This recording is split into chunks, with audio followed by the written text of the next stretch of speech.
Welcome back, everybody, to the Fighting for Freedom podcast. I just want to say thank you to everybody for all your love and support. You guys have helped this channel grow dramatically. If you could please, at this time, drop us a like, comment, subscribe, share our podcast, turn on those bell notifications, and leave us a rating and good review. I appreciate you guys. Thank you so much.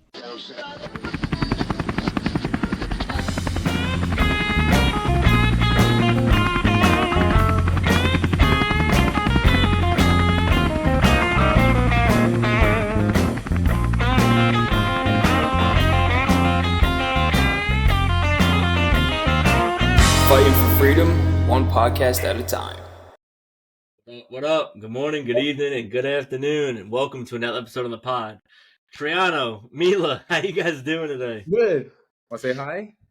Want to say hi? No, she's being shy now. Yeah, she's a little shy. That's all good. So today I got two people. Well, one person that I was stationed with for a long time. He was one of those guys that it was actually going to be my first job. Like when I went to MEPS, they were like, "What do you want your job to be?" And I was like, "I don't know. What can I do?" And they were like, "Well, you got a 33 on your ASVAB. No, 38 on your ASVAB. So there's not that many options for you. You could be an equipment operator." And I was like, "Well, what does that mean?" And they were like, "You drive like cranes and stuff." I was like, "Nah, I'm good." And they're like, "You could be a UT." And I was like, "What is that?" They're like, "A plumber." I was like, "Sign me up." But you actually took that route, and you actually said yes to being an equipment operator. So without further ado, Anthony Triano, what's up, bro? How's it going, man? Chilling, man, chilling. I'm doing phenomenal, man. Phenomenal, really. Good. Life is a blessing. The sun is always shining, so I can't complain. Absolutely. Maybe a little cold now, but that's all right. And well, I mean, you know, it is what it is. I'd rather have seasons than not have seasons. You know what I mean? Like, I was born and raised on the East Coast, so seasons are great in my eyes. I love the snow. I know everybody hates it, but I love it. As long as I'm not working in it, I'll play in it with her and go snowboarding and all that kind of stuff, so I like it. You like it? Where are you originally from? Well, I'm from New York, too. I'm just not from the same part of New York, so I'm from upstate. Oh, okay. Upstate, like what area? Poughkeepsie, Hudson Valley. Oh, okay. I know about Poughkeepsie. Okay. Yeah. That's dope. Is it like a big military town up there, or No. We have West Point. West Point, but that's really about it. A couple people in my family were military, but that's about it. Yeah. Is that kind of the inspiration into you wanting to join the services? Was your family? Obviously, it wasn't town. Well, so like you were saying about equipment operating, I originally wanted to be a Marine, like every other 16-year-old, and I went to the MEP station and walked into the Marine office, got my Marine shirt, started running around with them, called myself a little Marine, and we were PTing one day, and we were done, and the Navy recruiter was in the other office, so he's like, "Hey man, why are you joining the Marines?" And I told him, I was like, "I just need something. I mean, Marines are cool. I don't want to be in the Army because my whole family's Army." He's like, "Well, come talk to us." Talk to them. And pretty much what got me into the Navy over Army, Marines, Air Force was the ability to choose a job and like get that job. And that's what took me away from the Marines completely. But in the Marines, it's kind of just like you kind of just join a pool and they kind of give you a job. From my understanding, a little bit. So like Navy, of course, we choose a rate. You go to, unless you choose like on DES, you choose a rate. And as long as everything goes smooth, you get that rate. You go to A school, you do your training, and you go off into the fleet, or for us, like battalion, things like that. For the Marines, you're basically, from my understanding, and if there's a Marine on here listening, like correct me, but pretty much you're all a rifleman. You get to go into a job that you might want, and if they have the spot, they'll give it to you. But if not, you're going where they need you. So if you join to be, an ammo guy, you might end up over here, or if you join to be an intel guy, you might end up in this area. It's not guaranteed. Yeah, my understanding is exactly what you just said too. Like maybe some specialties, like the higher ASVAB score, they're like, yeah, this guy is not gonna be that guy. He's, we have a special job for him, or more availability for him to pick whatever job he wants. Yeah, that's kind of my understanding too. 90 ASVAB in the infantry, but I mean, yeah, nah, maybe. probably not. Yeah, We he'll got, be the we cook. got a couple 90s in the EO community. I'm just like, why, man? Damn, really? All right, we'll get into that and those people and their decisions. Yeah. So this Navy recruiter kind of sniped you out of the pick from the Mhm. Marines, and when he brought you Absolutely. into that office, like how did it kind of go down that you picked EO? Like what made you want to be an equipment operator? So my cousin Danny, he was in the Navy. I think he's the only one in my family that was Navy. The rest of them are Marines and Army. And he was a gunner's mate. So he was with the expeditionary units, and he was with the Seabees for quite a few years. And Mhm. he told me, he's like, hey, if you're talking to the Navy, don't join unless you go expeditionary. I was like, what's that? He's like, you're Yeah. green side. You're not on a ship. He's like, you can do all the fun stuff that you wanted to do, but you won't be out in the middle of the ocean. So I was like, all right, what's that? He said, Seabees. I walked in. I said, what Seabee rates do you have? I want to be you, but all they had was EO at the time, and I chose Mhm. it. I figured it'd be fun to drive some trucks around. Yeah, that's literally like kind of the same path I was. I was like, what are my options? And like I just went over that, but I was like, I want to join the Navy, but I do not want to go on a ship. And they were like, Yeah. what? And I was like, yeah, dude, like, you want me to sign up? Let's make that happen. You know what I mean? I was like, Yeah. listen, why would I get on a boat and take a boat 9 months to Spain when I could just hop on a plane and take it 13 hours? Like, that doesn't make any sense. I get it. The Navy goes in water and all that other I shit, tell but people all the time, I'm like, I've been in the Navy for 8 years. And they're like, oh man, how many countries and ships have you been on? I'm like, I've been on 0 ships. They're like, what? yeah. I don't even know where they are, dude. Yo, I was driving No like idea.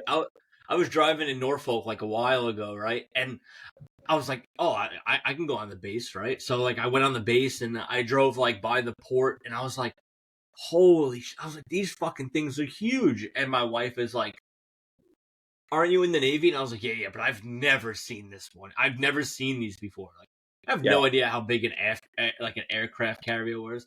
In boot camp, the pictures are only like this big, so that's what I'm like, I don't Yeah. know. I got to take a tour of one time when I was on our first deployment, and I was like, "Whoa, this is a ship!" And they're like, "You've never been on a ship?" I'm like, "No." So they gave us a Yeah, tour. I was like, "This thing's huge, man! Like you can just yeah. you." I don't understand how you navigate through those like at all. No, I I just mean, when you're on it for 9 months, 6 months, I guess you kind of get used I to like to it. get But lost. I just feel like I would let just let, see everything the same. let them, That's dude. it. I like my 5-star resorts in Yeah, I'm good in with third all of world that. countries. Hotel I, rooms and yeah, barracks rooms are fine with me. I think it's great.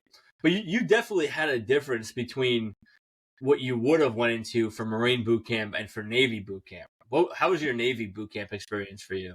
It was actually pretty good. So when I joined, my recruiter, he knew that I was a pretty outgoing person. I like to talk. I like to stand out, and he's like, "You're gonna do terrible." So he's Yeah, like, yep. in order for you to do well, you need to get something. I didn't know what a collateral was. He's like, just get a collateral. I'm like, all right, cool. No idea what it was. Went in there. 2 weeks went by. I was pretty quiet, and I just couldn't keep my mouth shut anymore. So I became the A Rock and started singing my way through. If you guys know Nice. what A Rock is, it's basically you sing the cadence in the back. And about a week after that, our RPOC, which is our lead guy, our I don't even remember what it stands for. Recruit Yeah, the Chief whole time in Petty my head I Officer. was trying to think of it so I can say Yeah, it, and I honestly have Recruit no Chief Petty clue. Officer. Something. You're the lead guy. You're the guy with the cutlass doing all the calls. He wound up choke slamming somebody and leaving the division. He's out, and they made me the new RPOC, and they got a new A Rock in there, um, and I just led the division through the rest of it. So I graduated as RPOC as the lead guy, and I got meritoriously advanced to E3 because of it. I joined Mhm. as an E1, took the little tests. If you guys don't know, in Navy boot camp, you could take a test if they still do it, and you can get E2. Mhm. And then sometimes, if you do really well, they'll promote you to E3 right out of boot camp. I was very fortunate; I got that opportunity, so I left boot camp as an E3, and came there as an E1. So Yeah. Yeah, I mean, we went through kind of the same time, like 8 years ago. But for those of you listening who are on, like the brink of joining and you're about to, when you first get to Navy boot camp, don't know about the other ones, but they do have a test, and it's like that basic standardized test. that your recruiter tells you to study, and you're just like, yeah, this sounds great, and then you just never do it, and you go out and party with your friends. But if you actually take that test and you get like a perfect score on it, which is not hard to do, it's very minimal questions and it's all multiple choice.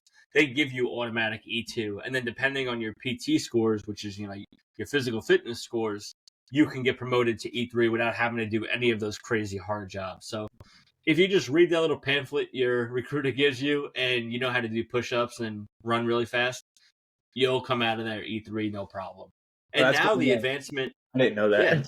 Yeah. Yeah. Oh, you didn't? Okay. Well, see now I knew that, but I went to no, it was I didn't know that part. I just thought you had to be like one of the roles, like you're like the head PO, you're the this or that. But that's cool. That's good to know.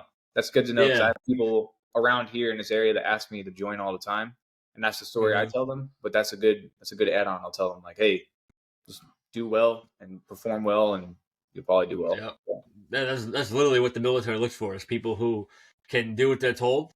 They always say those three things. I know you heard it back in our old battalion. Is you got to show up at the right place, right time, right uniform, and you're good to go. If you can do that in boot camp and just keep your mouth shut, you'll be good to go. But people like me and you had a hard time because I didn't know how to shut up. But I also went in. Yeah, I also went in with an associate's degree. So automatically when I joined, I was already E3. So they were like, take this test. I was like, fuck you. And they were like, do really good on this physical test, and we'll give you a rank. And I was like, fuck you. I ate a taco salad today. I ain't doing shit. It was kind of fun for me. Yeah. Well, there was a lot of people. Degree, go to college or anything like that. Yeah. Well, you joined at the right time. I joined later on, so it was a blessing and a sin. I'll say in some ways, like, I wish I went to college and all that stuff first, but in other ways, dude, the Navy's been so, good and bad, you know what I mean? But like speaking about the goods, dude, I am so fortunate because I had friends that went to college, saw them 2 years later, where I was, where they were. They did great in school, but I feel like as far as like life experiences and all that kind of stuff, I just had that, Yep. Yeah, exactly.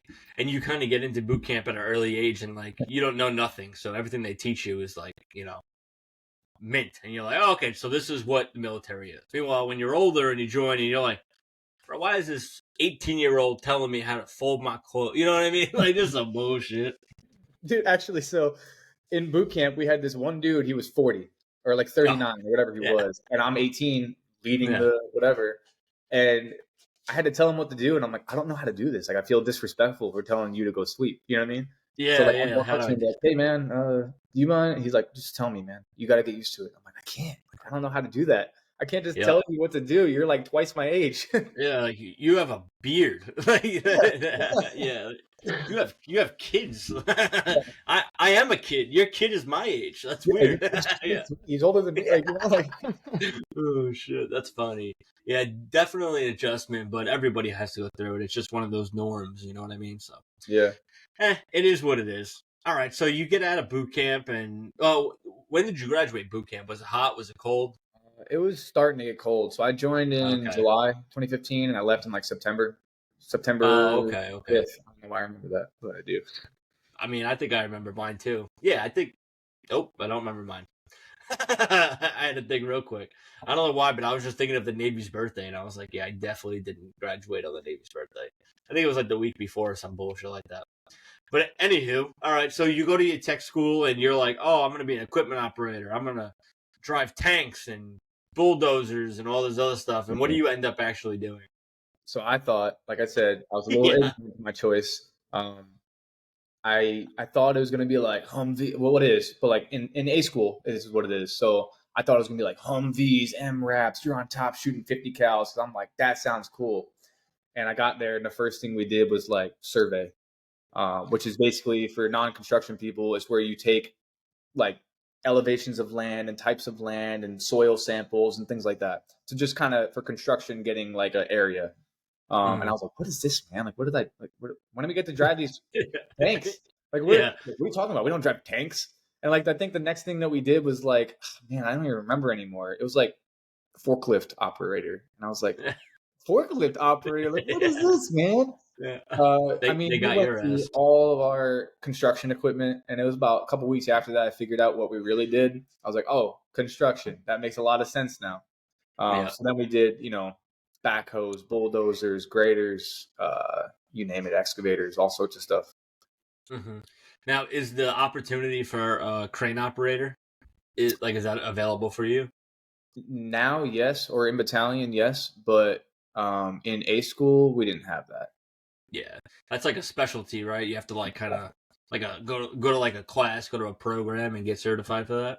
Yeah, That's pretty dope, though. How the Navy will pay for you to become a crane operator. yep, it's a C school That's, for us, so we can get NEC, get a civilian license out of it, or you get a military license, but you can like apply for the civilian version and stuff like that. Yeah, I mean, equipment operator on like in the military is just like yeah, go drive this. But on the civilian side, like transitioning out, it's definitely helpful because those people make a lot of fucking money. They do. I went home to New York actually in the union up there. I have a friend that works in the union. He was Mhm. offering me like, "Hey, you're not quite, experienced like our guys here, but you have experience and we'll take you." And they were going to Mhm. pay like at the time 8 years ago it was like 45 an hour. And 8 years ago that's pretty good. Even now that's pretty Yeah, good. You know what I mean? yeah, Like just definitely. work on the pipelines or work in the trenches and dig some stuff out and move some stuff, grade some stuff. Yeah. But now, all right, now you kind of get into money, and now I'm kind of curious. So, like you said, 45. 8 years ago, $45 is a lot of money, right? Yeah. Maybe in the military's eyes, but in the civilian world, it might not be that much, right? Because the Yeah. military has non-taxable money, correct? Correct. And Yes. then the civilian side does have taxable money. Can you kind of like give me some insight into that? I know you kind Yeah. of this So stuff get your hair standing up. yeah, it does. So I'm very passionate in like, financial markets, financial well-being, stuff like that, because uh didn't really grow up with a whole lot. Was very hmm fortunate in what I had, all that kind of stuff. But you could see it when my dad was struggling, and you could see it when he wasn't. So he taught me a lot about money. He's always been very financially savvy, things like that. So one of the things that he taught me when I was going up to MEPS was our base pay for people that aren't in the military. Base pay is our taxable income. For an E5 with 8 years, just for example, for myself, it's like 3,500. hmm So at the end of the year, it's about 40 grand. Doesn't sound like much. It's not that much. But like you were saying, we get a lot of non-taxable income. So our BAH, which is our basic allowance for housing, and our hmm BAS, which is for sustenance, like food, yeah, um, that's like 2,500 total. Because I get 2 grand for BAH and then 400 and something for BAS. So hmm I mean, $2,500 non-taxable. That's an extra 25K on top of it. hmm So at the end of the year, my W 2 may say 40 grand, but really my take home was closer to 65, 70 after all the, deductions, things like that. Um, Gotcha. but it was a huge shell shock looking into civilian jobs and realizing the amount of taxes that come out compared to what we hmm have. Because we fall in such a low tax bracket hmm compared. Yeah, there's so many of us that if they were to tax us like they did the civilian world, I guess you could say, there'd be Mhm. no one who would want to join the military. They're like, no, I don't have money. Like, you want me to go on a 9 month deployment and leave my wife and kids home, and I can't even buy a bottle of water? Like, Yeah. this is crazy. It was, and that's one thing I learned as I've been going up too. I was in the barracks like every other dude, unless you're hmm married when you get in here. But my paychecks were like $800, and it sucked. Like I get it, it sucked. The money did suck at some point, but hmm I I did live for free. I did eat for free. Those things were good. I had surgeries while I've been in the Navy, all for free. I had my kid for free. So there's benefits to it. You know what I mean? And Yeah. we can go all the way down the rabbit hole with that. How the money breaks down, how our taxable things are, equivalents and stuff like that. Because I don't mind talking about any of that. Hey, if you got the insight and you got the knowledge, share it, man. Share it, Yeah. please. So, just for example, I got 12 months left in the Navy. I did decide to get out. For anybody watching, I know a lot of people that get out have their own opinions. My opinion is the Navy's been great for me. I would have stayed full 20, but I'm getting out for my family. I don't want to Mhm. deploy anymore. I don't want to move. I love my house. We could talk about that too. But one of the things that it's been so hard for me to realize is the money, because Yep. I'm looking at jobs for 85 to 100K, let's say, and I'm going to be making less than I'm making now. Yep. Like I said, my taxable income is 12%. So I trade stock and get it goes off my income level. I'm only getting taxed 12%. Mhm. But if I get out and I'm making, let's say, 85 to 100K, getting taxed 25%, 22 to 25%, it's double. I'm paying Yep. double. And Yeah, that you're adds paying up. double the That, tax that does for, add up a lot. but you do get the not financial freedom, but you do get like the, I guess, freedom yourself, right? Like Oh, yeah. there's That's a lot of things that, yeah, there's a lot of things that happen in the military, good and bad, at i.e. like your career, like, your friends, right? Like everyone always says, like, if you hate your boss, the military is the best place for it, because either you're gonna leave or they're gonna leave. But that's also the shitty thing, because not only my boss that I don't like, or figuratively speaking, don't like, my friends.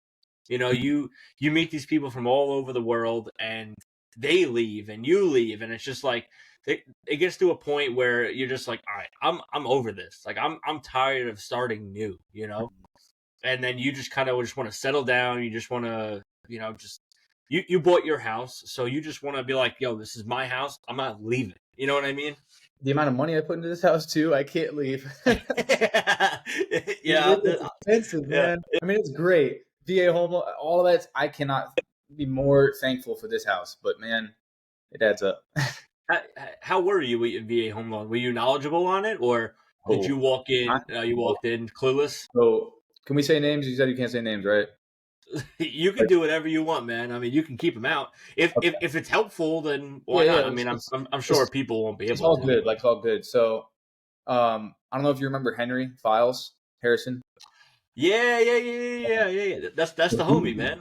Yeah, he taught me all about the VA home loan because before I before Macy and I got pregnant with Mila, I knew nothing about houses. I knew nothing about stock. I knew nothing about investing, money. No, I lived paycheck to paycheck.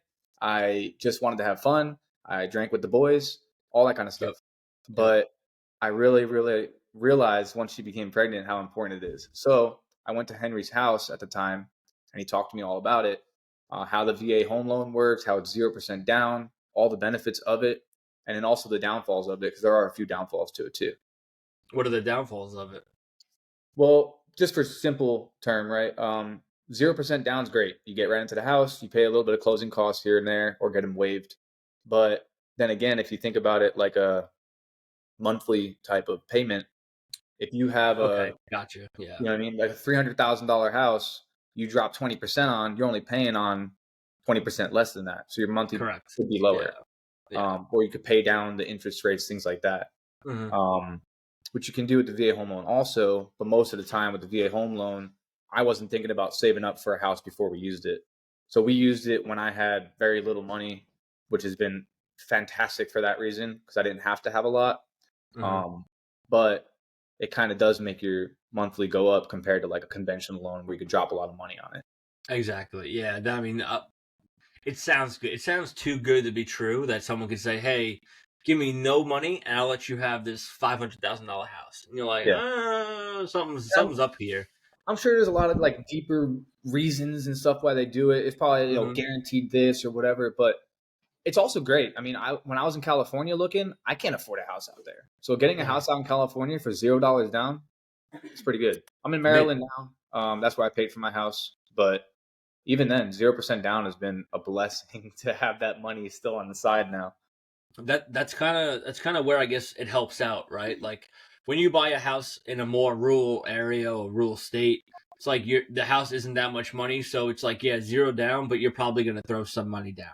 But when Mhm. you go to a place like California where houses are crazy prices, they're like, yeah, zero money down. We get it. You don't have money to put down. Like you're making paycheck to paycheck, but you'll be here for the next 5 years, so we understand that, like, you'll have your money to come in and be able to spend that. And when you potentially do have more, you can throw more at it. Yeah. I always like to tell people, treat everything like you treat your debit card, right? I treat my credit card like I treat my debit card. If I don't have the money, I'm not going to spend the money. Absolutely. And you should have a lot of different like investments, I want to say. Like whether you have stocks or you have TSP or you have like brokerages account. Like I have all those. I have CDs. I have everything. I have CDs with money that just I'm never going to touch because I just forget it's there. And I can never pull it out in time because it just renews on its own. Yeah. So every time I go to like pull it out and like transfer it, I'm like, oh damn, it already renewed. So whatever. But TSP is a very valuable thing. And I actually just helped a sailor at the command that I was just at recently, where he came to me and he was just like, "Yo, do you know about like TSP?" And I was like, "Actually, I'm not a guru. I'm not going to put that online and give myself that title, but I'm pretty knowledgeable." So, long story short, we got into it. He was like, "How do I how do I take my TSP out without getting a penalty?" And I was like, "So."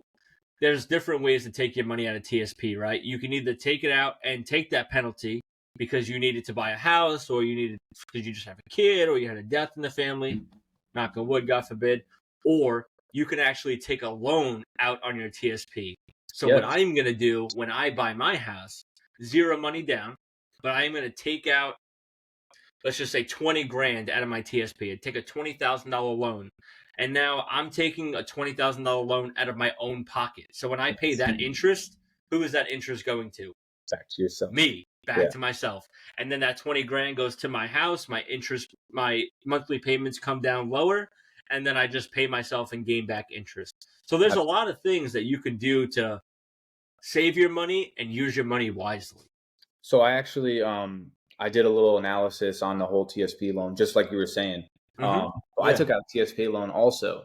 And I will say to the viewers also, I caution you to look at what you're doing for it, because one of the things that I noticed, and I'm okay with taking that hit, is that compound interest that you're missing out on could be a little bit more than the interest that you're paying yourself back over that time. So make sure you do kind of a little bit of research on what you're doing. For me, I put that money back into the house, doing renovations in here. So I know that I could bring the value up of the house. So that makes up for the cost difference of what I did. Just like you were saying, you're going to use it for an asset. You're not taking 20 grand out to go buy a Camry and go on vacation, like go on vacation or, pay for some lavish things. You're doing it to create an asset. So that's good. Yeah, exactly. You're going to take to do that because it is a great thing. Taking out a TSP loan, fantastic. I'd rather pay myself back anyway, but that compound interest could potentially be an issue. Yeah, TSP is definitely one of those things that I think people just see it as like a savings, which it is, but it's also to benefit you like throughout your career, right? Like if I plan on getting out of the military just like you, but I'm going to keep my TSP and continue to throw not as much as I'm putting in right now, because I put about 15% of my paycheck in there, which is it's a lot of money. But when I get out, I'm gonna be like, no, I can't be putting $500 a month in here no more. That's just too crazy. So, but over time, it's free money. Absolutely. I mean, just the idea that like you put money in something and get more money out is just, why would you say no to it? You know what I mean? Exactly. No matter what the amount. I mean, if I gave you $1 and you give me back $5, like, why would I say no to that? You know what I mean? There's no why. I don't need that $1 right now. I'll do that. I'll do that every month. No problem. Exactly. No problem. What other financial kind of leeways or avenues do you feel really comfortable talking about? So, I mean, we could talk. So one thing I will say, I just taught somebody about the TSP, and if I can jump into that one, if you want. Yeah, go for it, man. I love to hear knowledge about literally TSP gets me pants off, dance off. Yeah. I love it. I love it. It's literally saving money. So I taught somebody about the TSP. They had no idea what amount they had, what fund they were in, how the funds work. So I'll just touch on two funds because they're the most common ones. The G fund and the C fund.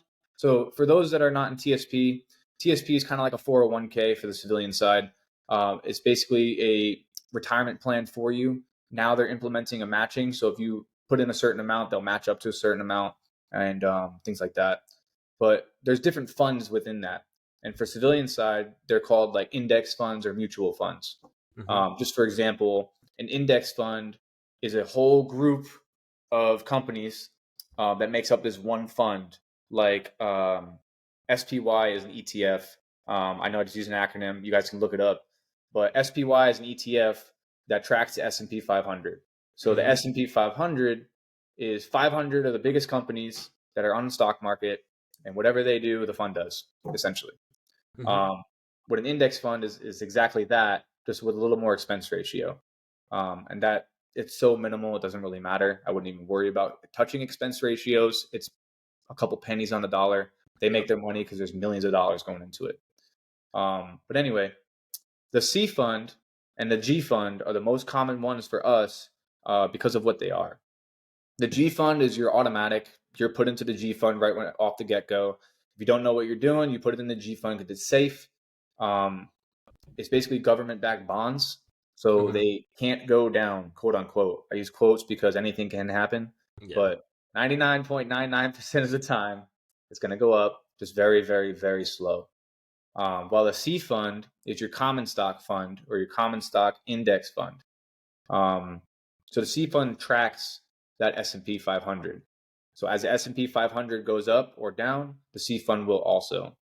So the reason why I bring those two funds into play is because of your risk reward. I'm sure you've heard with more risk comes more reward, or vice versa. And the C fund is just that. Without going too far in the rabbit hole, you give a little bit more risk because you're risking with the economy, but your reward is a lot more than the G fund over time. So I guess my biggest advice is to understand the funds before you go into them, because my first year in the C fund was 2020, right before COVID. So I had a huge drop and didn't understand what I was doing. Why did all my money get lost? I didn't know what I was doing. And this was my TSP. This was my individual stocks. This was my everything. Like all my money, I had no idea what I was doing. I just threw it at the C fund, this company, that company, all these different trading things. Lost it, every penny. I felt really bad, and then I started understanding why, and it kind of came back from there. So I know I'm rambling a little bit with it, but I'm trying not to.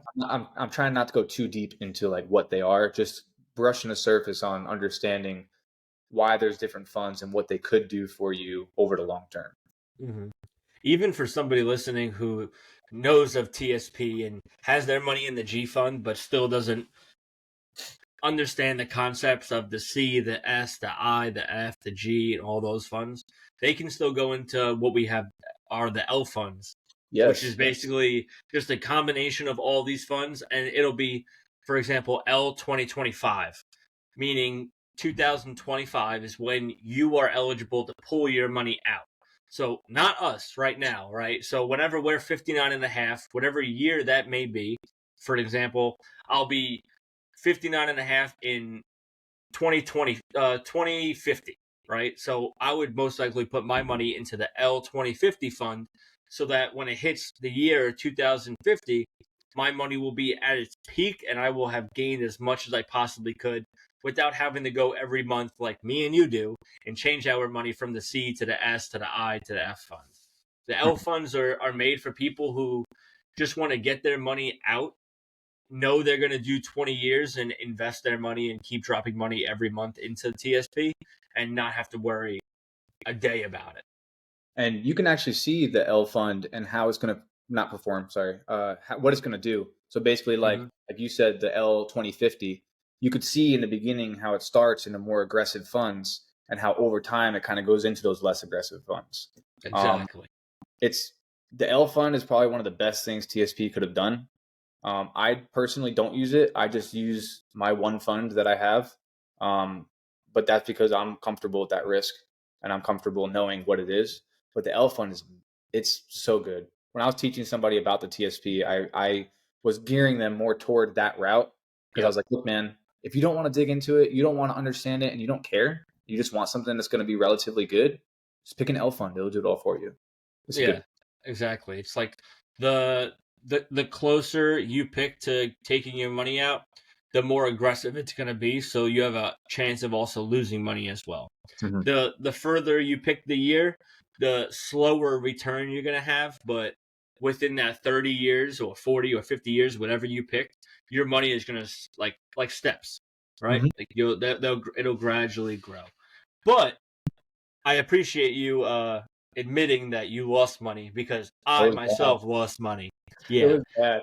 I was Yeah. getting into the weeds, man. I was in the option. I still do it now, but at the time, I was option trading. I was selling contracts. I was doing all these different strategies. Like Yep. I was day trading, swing trading, long term investing, selling options, doing all this sorts of stuff. I still do that Yep. now, but it's just a much different, less ignorant strategy. Yep. You were just like, I just lost so much money. I need to get it back. How? And Yeah. then all these options just came to you, and you're like, I'm doing them all. That's Yeah, fine. and then you tailor it to you eventually. But I mean, Yeah. it could be as simple as just buying an index fund and letting it ride, which I have too. You know what I mean? Yeah. I got a fund Exactly. for Mila for her college going on, so Hmm. two funds for her going. So it's that simple. I just throw money every month. It goes into an index for her, and I don't touch it. So it's Yeah. simple. It's good too to do stuff like that, and then even know that TSP is like military made, right? It's for like federal government employees because it'll take it right out of like their my pay if they opt into it or whatnot. You But don't need to. another option for people in the military, even what I do, is like Robinhood, right? Robinhood, it's stocks for dummies, pretty much. It's an app on your phone where you just, throw whatever money into, and you can buy whatever companies you like because you like Amazon or you like Microsoft or whatever. But one that I have a lot of money in is actually Vanguard. And Vanguard is a ETF, so it's a S&P 500 of, like you said, the biggest 500 companies in the world. And what's cool about it is, yes, it's the 500 biggest companies in the world. But when the 500th does really bad, they'll take it out, and then the Yep. 501 will take its spot. So no matter what, as long as the world is doing good, which we all know from COVID, like things weren't so good, so that's why we lost money. But I pray to God that nothing like that ever happens again because I Yeah. cannot take another hit like that. That was bad. Well, what's funny is I think I'm almost okay with taking a hit like that now because we're young and we can just throw more. But hindsight's Yes, everything, man. exactly. Well, Hindsight's I mean, nobody yeah, knows. things are When things it are still sucks. yeah, things are coming up right now. Like I'm not gonna say like I recovered from it. I'm like just about to recover from it. I mean, I took a loss on every stock option I had on Yeah. my Robinhood, on my investments, on my TSP, but the military option TSP is probably the one that came back the quickest.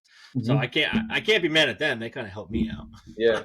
Yeah, I use TD Ameritrade now and Fidelity. TD Ameritrade just got bought out, I believe, by Charles Schwab. So kind of just them. Okay.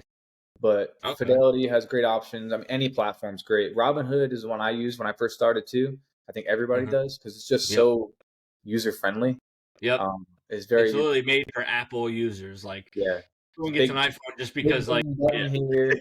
Big chart that goes like this. Um, yep. They're like, oh, okay. and depending how far down the rabbit hole you go, you do get away from it a little bit. Hmm. I can't use those anymore because I do candlestick charts with a bunch of different indicators and whatever else. It sounds fancy, but it's not. It's really simple once you get down. It But does. It does sound a little scary. I ain't gonna lie. it. At first, I saw it and I was like, "What am I looking at?" I had a mentor that taught it all to me, like all the different Fibonacci this and blah blah blah that and this Hmm. that. Like he taught me all of it, and I was like, "I'm not doing this." But I'm good. eventually, it's like riding a bike. You just see it, you know it, you read it. But Hmm. yeah, All right. So you honestly took a lot that the military offered and used it to your advantage. You yes. used your VA home loan. You used your investments. Now, is there anything else that we didn't cover that the military has offered that you took full advantage of? So yes, there's a lot. There's a lot that goes into every rate. For my rate specifically, because I'm an equipment operator, Hmm. they offer these things. They're a little hard to get to, and you kind of have to navigate. But you can get things like civilian licenses and civilian certs. So I'm actually working Okay. right now to get my paperwork up to the CO, our commanding officer, right now to get my CDL. I don't plan on using it, but it's still a good option to have in case A, B, C, and D fail. I have E. Hmm. Um, but my True. point being is like for you, maybe you were a utilitiesman, I believe, right? Utilitiesman. Correct. So I know that there's programs for you guys that you could possibly get, your journeymans for plumbing. And Yep. even if it's not the actual journeyman's that is offered, it still shows experience. Hmm. Um, and like ITs have Sec Plus. That's another cert that I'm working on right now. Is a Security Plus from CompTIA. So there's these certs that you can use. Like I said, they're a little hard to find sometimes. Like navigating through Navy Cool for other branches, there's Army Cool and things like that. It is a little bit hard to get down, but once you do, they will pay for those certs for you. Um, and another one that I can't believe I forgot because it takes up all of my free time is college with TA. So I do use TA. Use TA. See, TA is like another thing that kind of like seemed like scary to me to like try to get into. I feel like Mhm. there's so many steps that goes into it to like just starting, right? Like picking the school is probably the easiest part for, but like, okay, now what? Now who's Yeah, gonna pay these? That then you got to figure all this stuff out. Am I kind of getting into it a little bit of like it yeah, is scary, but it's not that scary? exactly. So looking back, I mean, I started college late, but I started in like 2020. Like I said, my head kind of screwed on once I had a kid, and I started college in like 2020 um, with Laverne out in California, and doing that whole process was hard in the sense that I didn't know what I was doing. I didn't know what I wanted to study. I didn't even know if I wanted to go to college. Like I'd rather just go to a trade school, learn that whole aspect, get certifications. But once you get past that initial shock of paperwork, it's as Yeah. simple as every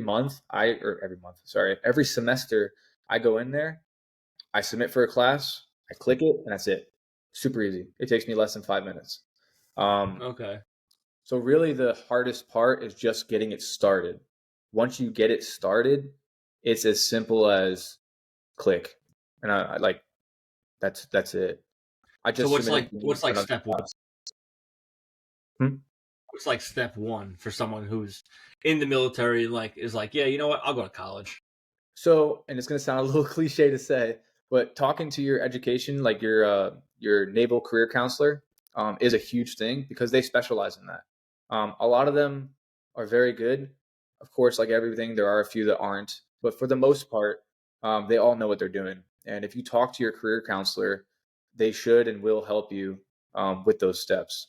And they'll take you directly to the TA website. There's a My Navy Education, My Navy College on the portal. I'm not sure how other branches do it, but that's how we do it. You go in there, and there's a bunch of red dots, and you got to make all those red dots turn green. So it's basically just, yeah, for real. So they'll say to receive tuition assistance, you need to do this, you need to have that, you need to fill this out, and you need to do this training. And you go to your career counselor, and he'll help you or she'll help you do all those steps for you. Easy day. It sounds like just like a big in person and on the computer like NKO.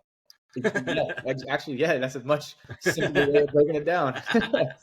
in in my eyes, someone who's never done it, I'm like, all right, so it's just another e-learning. It's just another Yeah, hit that's list item. that's true.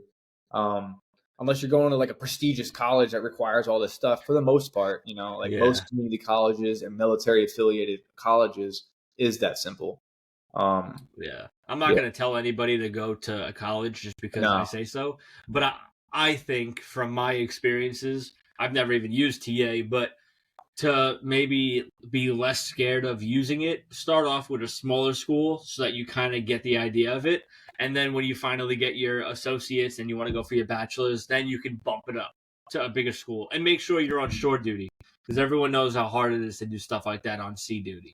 and I will say, like I said, I mean, TA can cover things other than college. I'm not really Yep. myself a total advocate for or against college. My whole family's been in the trades. That's where I want to kind of end up in some sort of Mm-hmm. way, not completely in the trade world, but still more blue collar. Yeah. Um, but I mean, every job I'm looking at now has waived the education requirement for the experience, certifications, things like that. Now, that's not for everything. Exactly. I don't trust a doctor without a medical, Yeah. education. I, But I don't know. I mean, you are in the military, so you kind of yeah, have. Yeah. but at the same time, I mean, there are a lot of jobs like the ones that I'm looking at now, like project managers, kind of the big Hmm. one that I'm looking at is that it makes sense. You have a guy or gal that's done something for 8 to 10 years would have a Hmm. little bit more insight than somebody that's coming fresh out of college that learned the other side of it. Now, there are Granted. benefits to it, of course, right? You go to college, you learn how to do it, you get the paperwork and administrative things a little bit better or more full, I guess. I don't know how to describe it. But the experience does go a long way too.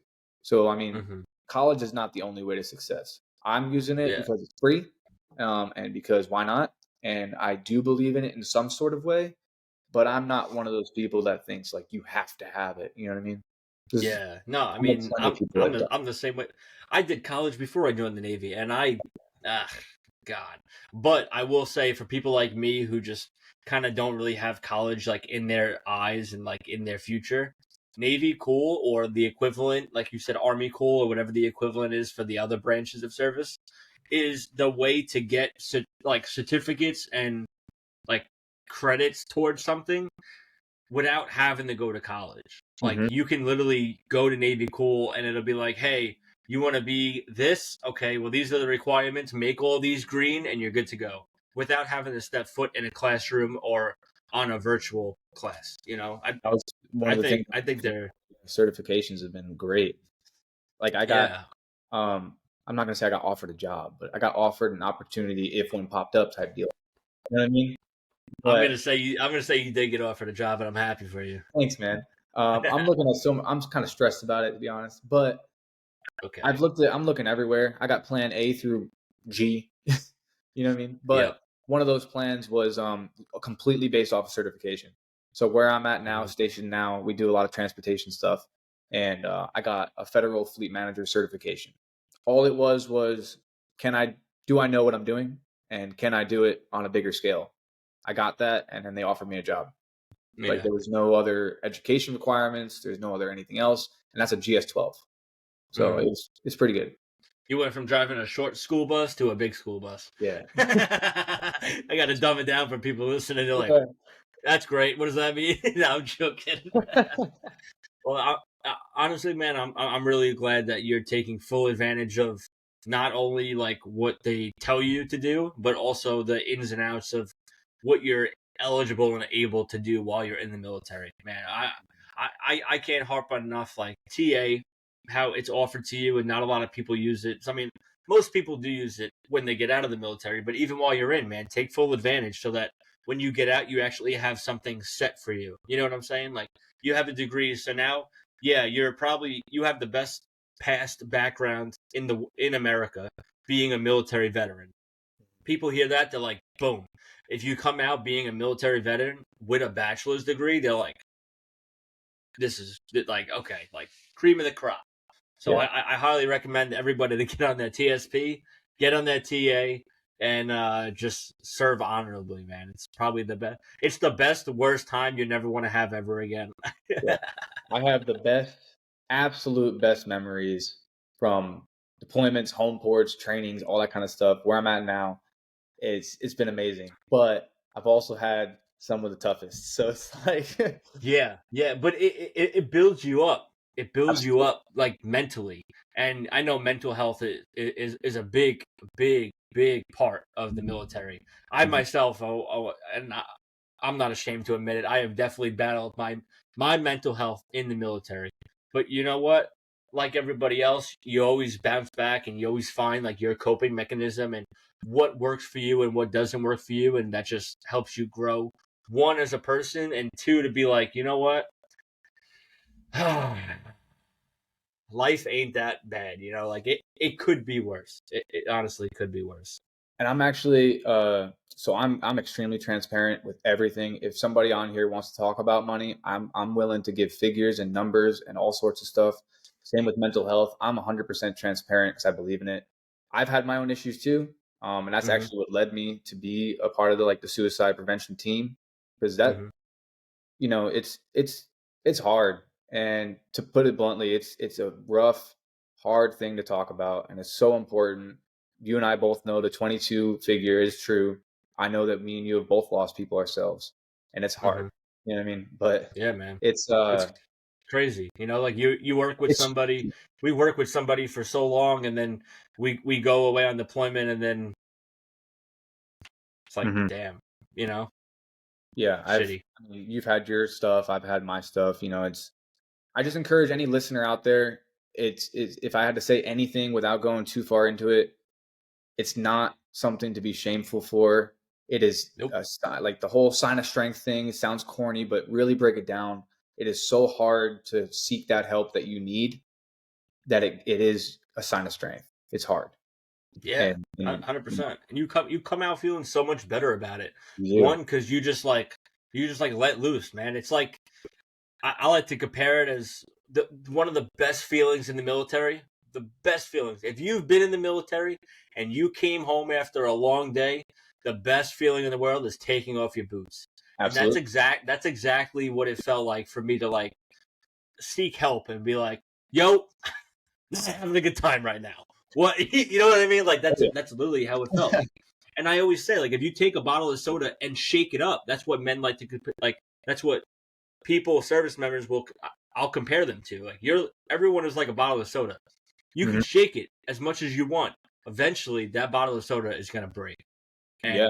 it's gonna be a mess. So before it gets to that, do what you got to do. Take care of yourself because no one else is gonna take care of you, like you take care of you. Yeah. And I always looking actually for your did. friends too, like it's You said what? oh sorry. No, yeah. I was just kind of like piggybacking off of that, looking out for yourself and everything. Also, like watch out for your friends. You notice it best from the outside too. Yeah.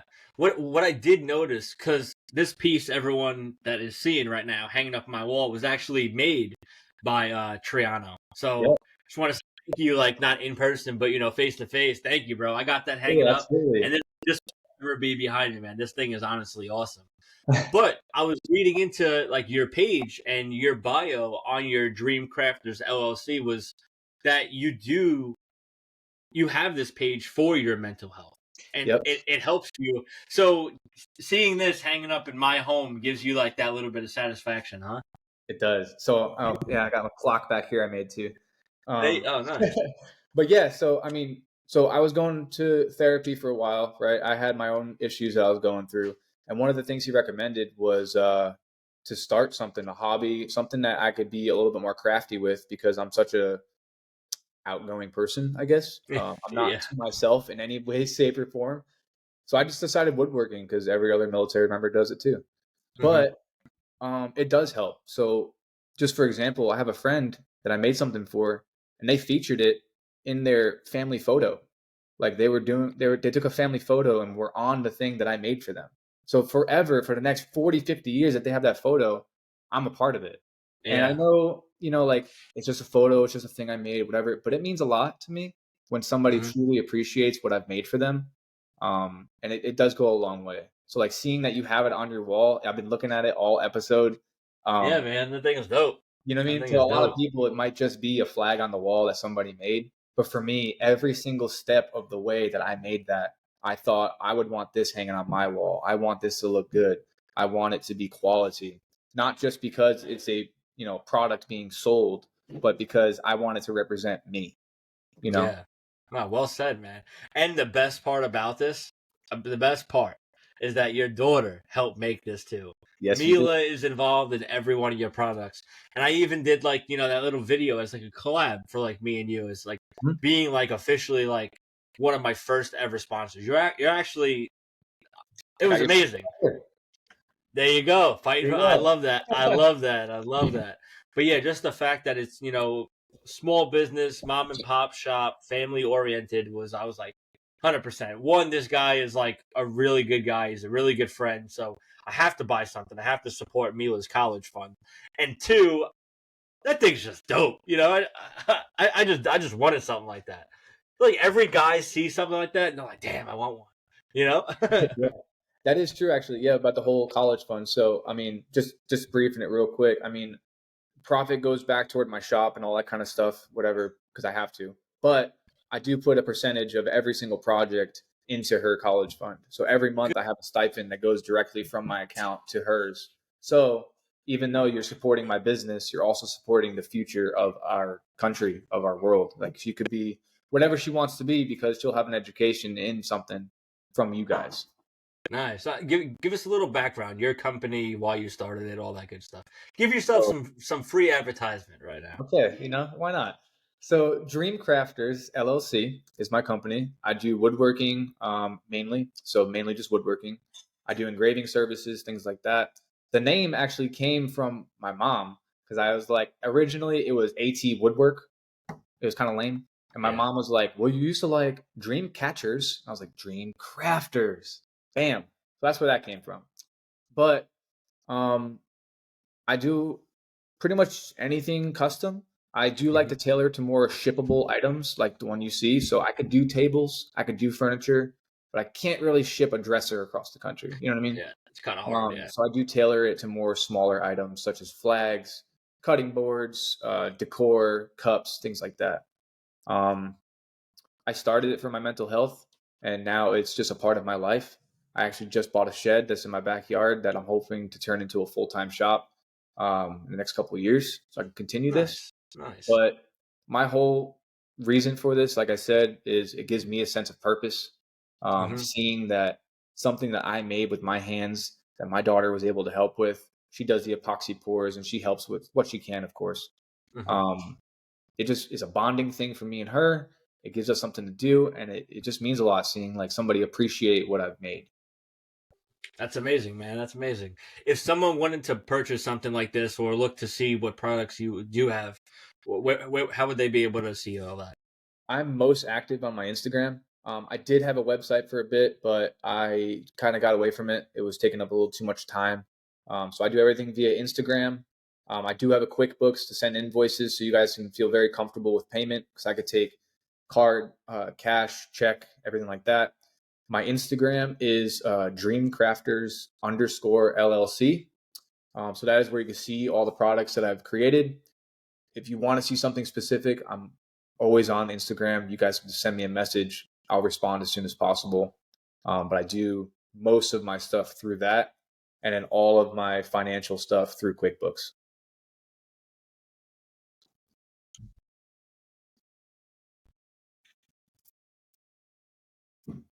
You there? You good? Oh, yeah. Okay. I lost you for a bit, I guess. Hey, you know what? You know what, dude? The connection between routers, I guess, isn't that good, but the connection between me and you is phenomenal in my eyes. Anyway, though, I just want to say thank you for the bottom of my heart for coming out here and giving everybody your insight. Do you have any last questions for me, or anything that you want to say that I didn't ask? Yes. So since we're on the military podcast, I will say just one last thing about the military. The military has given me pretty much everything that I have.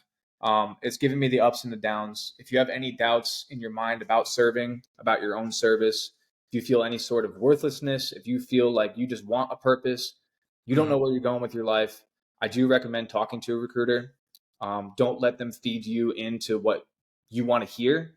Just see what they have to offer, because everything I've learned in the military does make me want to stay for the full 20.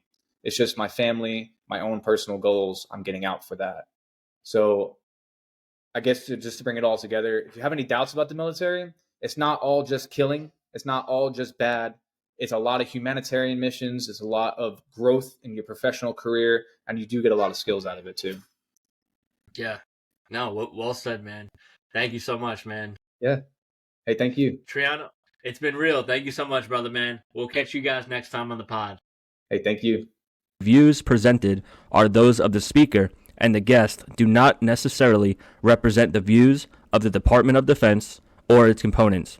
Neither the Department of Defense or its components bears any responsibility for the accuracy, legality, or content of the views discussed on this podcast.